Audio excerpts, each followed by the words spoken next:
Alright guys, check it out. DM009. I have a monitor on my controller. This is a larger touchpad. I'm going to show you how to do this quickly. You're going to want to hit the toggle here. Also make sure your battery is fully charged. You're going to want to turn the controller on. Throttle up, down. Lights will become steady. Then if you wanted to, you could start the quad, but we're not doing that right now. So we're going to try to shut it off here. There we go. That's how you shut it off. Go into your settings. You're going to need to connect to the Wi-Fi. And actually mine's already connected to it. And that's what it is. Wi-Fi, UFO, it's checking internet service not working. Don't worry about that. Go home. You're going to want to go to your Wi-Fi UFO app. And come on. There it is, and we'll just give this a little tilt-a-roo. Bam. Hit play. Come on. And would you looky there? Hopefully it'll flip. There's there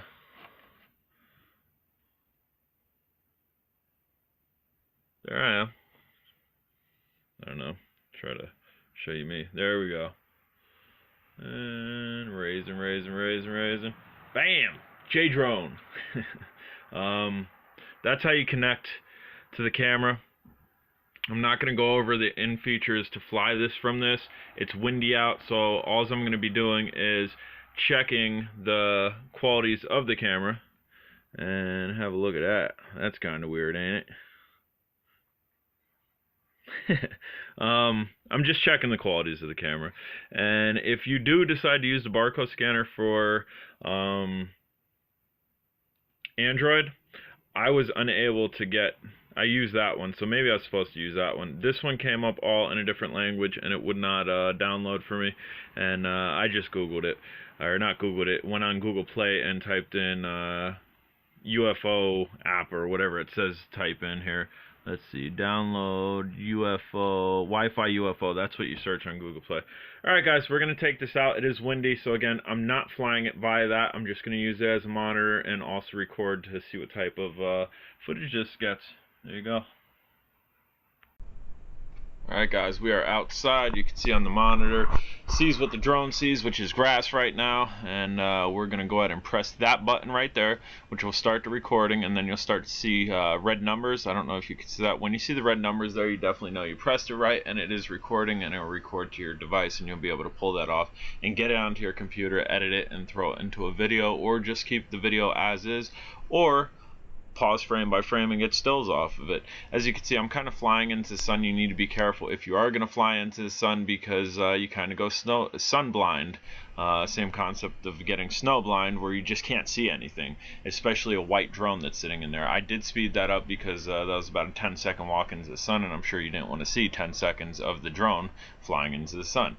I'm dealing with 11 to 12 mile an hour wind. It is picking up considerably. Last flight was 10 mile an hour. So I mean, you can see stuff blowing around. This is having zero issues. I am in the third speed, however. Yesterday's night flight I was in the second speed. Today I am in the third speed. I don't want to lose the drone.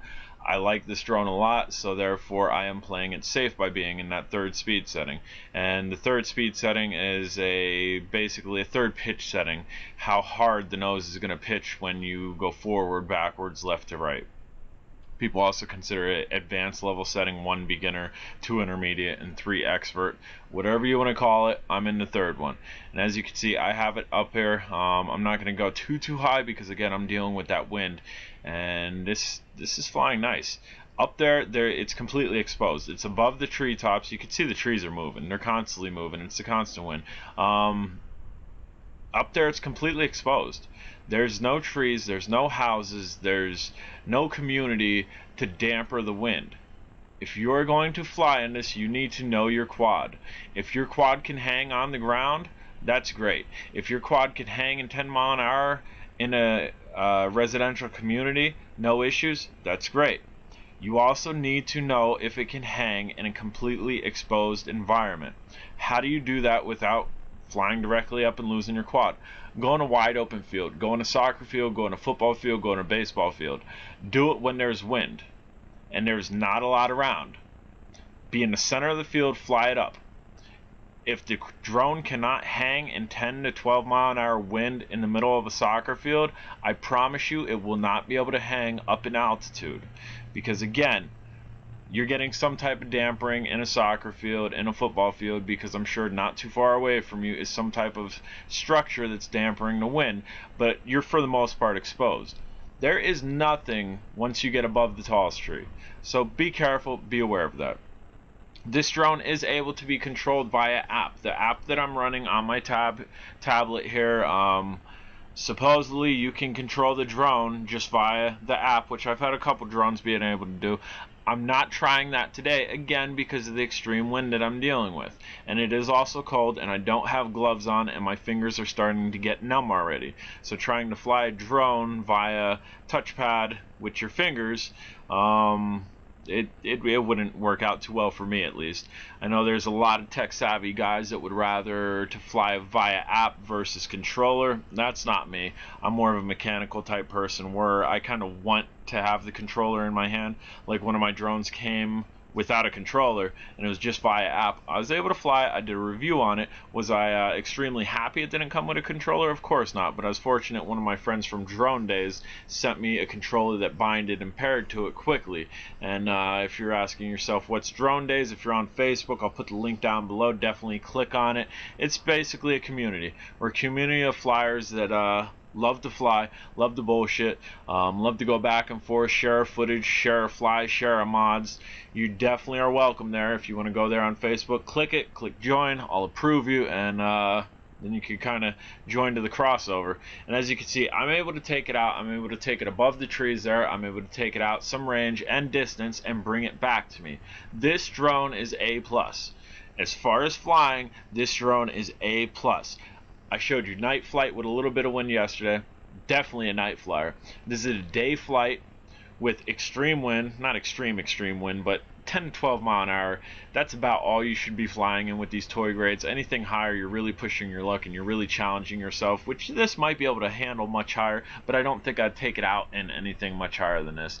All in all, I'm loving this drone. It's a DM007 clone, but bigger and better.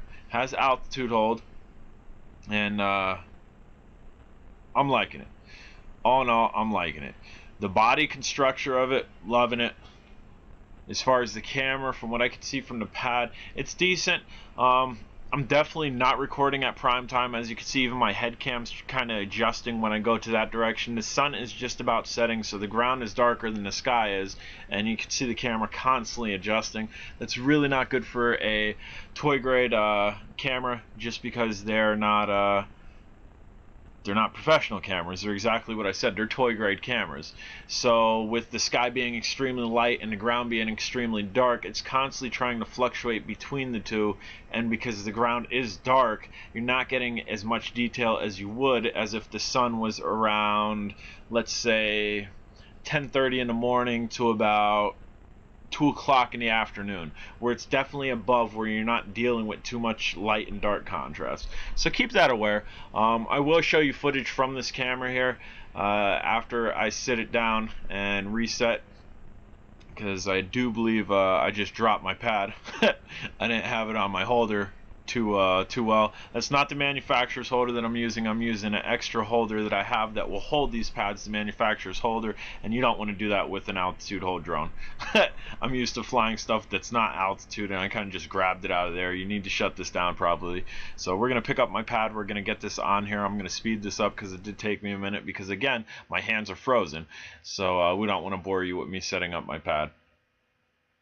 And again, it's not the manufacturer's holder, so if you want to run a pad on this, you're going to have a different holder. If you want to run a cell phone on this, a large cell phone, manufacturer's holder will do that. And here's a little deja vu for you. Grass, we're going to go up. This is exactly what you just saw, but now it's from the camera. And again, you could see the camera kind of constantly light and dark adjusting.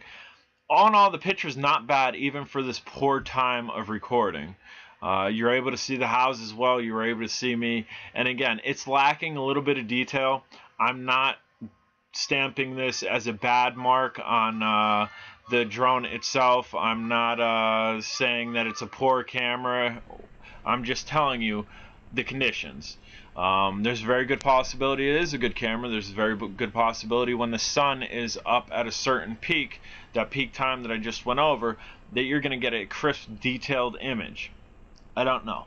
I'll definitely test that, but as far as the quality I just got for the time of day it is, say it's acceptable. It's definitely not outstanding, but it's definitely not poor. So it's like right in the middle mark at this poor time to be recording. And this thing holds altitude well.